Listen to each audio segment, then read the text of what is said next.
Hey guys, how's it going? Welcome to my video. Alright guys, let me tell you guys how I fixed my car the other day. So I was out at the park, did a 1 hour jog, came back to my car, ready to go home, try to start it. It cranked, but it did not turn over. It kept on cranking, but it did not turn over. And I must have tried to crank it at least, I would say like 15 times within the course of me trying to figure it out, what the problem was. All right. So I'm like, okay, what could this situation be considering? I did change the battery up. I changed the battery maybe 2 months ago. It's got a brand new battery. It's not the starter. I know 100% it's not the starter. Obviously, it cranks. The starter cranks the car. It cranks. So I'll rule out the starter. Everything having to do with the starter, ruled out. And basically, it was a strong crank. So I was pretty sure it wasn't the battery. But just in case, I turned on the light. The headlights went out. See how bright they are, and they were pretty bright. So I was like, it probably isn't the battery.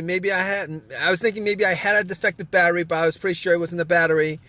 All right, it wasn't a slow crank. It wasn't like, it wasn't a slow crank. It was a strong crank. But here's what I did anyway.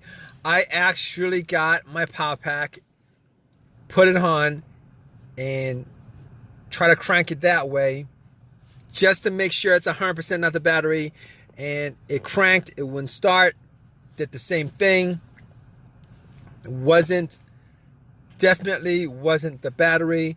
And on top of that, I was looking around just to make sure that my terminals were clean and tight, because I did clean the terminals. I did tighten them up 2 months ago. I didn't think that it was going to be corroded after 2 months, and they weren't corroded after 2 months. So I was like, all right, okay, I know what the obvious is, but I'm going to go through these steps,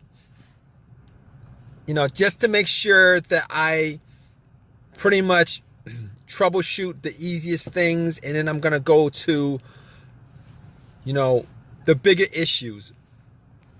So at that point, I knew it wasn't the starter. Obviously, it's not the alternator. I ruled those things out. You guys in this situation, you guys don't want to start ruling things out as what the issue is. It won't be the starter. If it's a strong crank, it's not the alternator. If it's a slow crank, wait. If it's a strong crank, it's probably not the battery. If it's a slow crank, it's possible that it is the battery. But just to rule it out, you guys should probably at least try to give it a jump. This situation, just to make sure it's 100% not the issue. All right. So it's not a slow crank. It's a very strong crank, and it cranks up pretty strong. All 15 times that I try to crank it up. So I can rule out those things. Check all the terminals, rule that out. And the negative wire, I could rule that out too, because I wouldn't be getting a strong crank.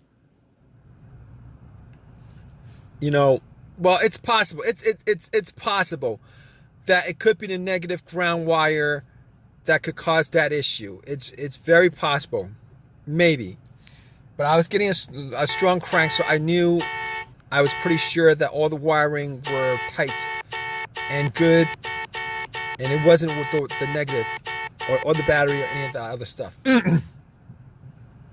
So moving on from that, I'm thinking to myself, okay, maybe it's a fuse. Maybe it's a fuse, the fuel pump. Maybe it's a relay to the fuel pump. Maybe it's the fuel pump itself. Could be the car's computer, all of those things. All right, and I'm going to help you guys troubleshoot this because I troubleshooted it. All right, it's how I troubleshoot this whole entire issue. All right, you guys have this situation. This is how you guys troubleshoot this issue. All right, you guys have a crank, but it won't turn over. Here's how you do it. All right, maybe it's the car's computer. Now, I was not getting a check engine light on the car. I was not getting a check engine light on the dash. So I could pretty much rule out a whole bunch of things. All the sensors, all the things that be caused by the sensors, I could pretty much rule out. There was no check engine light. And I'll tell you guys what, when I actually, when I actually put an OBD2 on it, okay, when I put an OBD2 on it, first of all, it actually read. It ran through the scan, gave me a whole readout.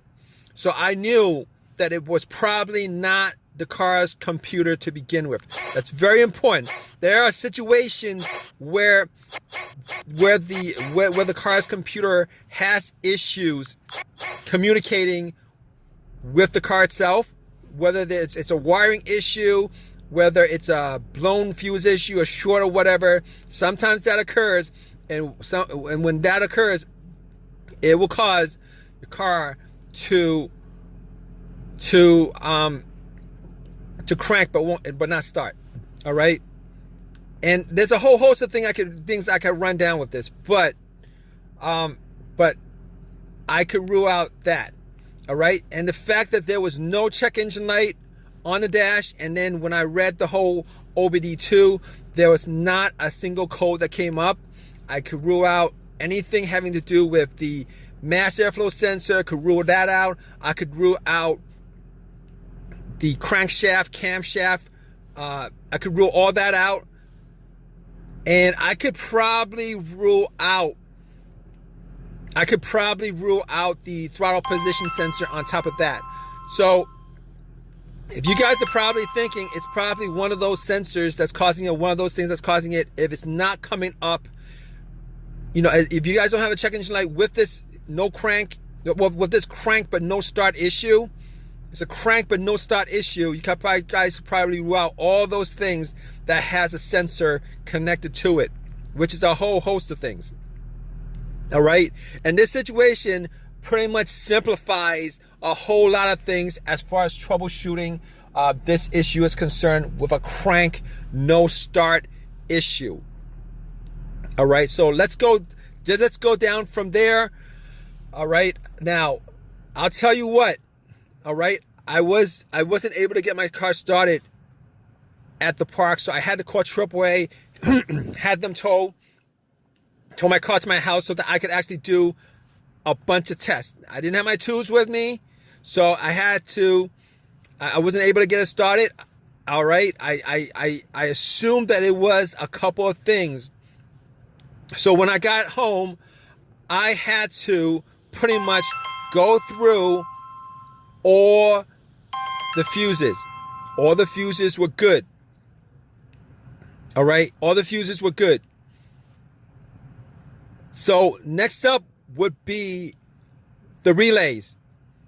I assume in this situation that it was probably either going to be a fuel issue, like maybe a relay or a fuse connected to the fuel pump that would cause this situation. All right, so I tested out all the fuses. It wasn't that.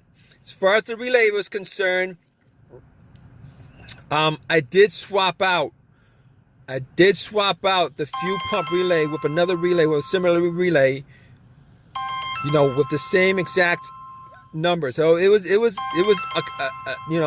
I did swap out one of the relays for the fuel pump relay, and that didn't do anything as far as that situation is concerned.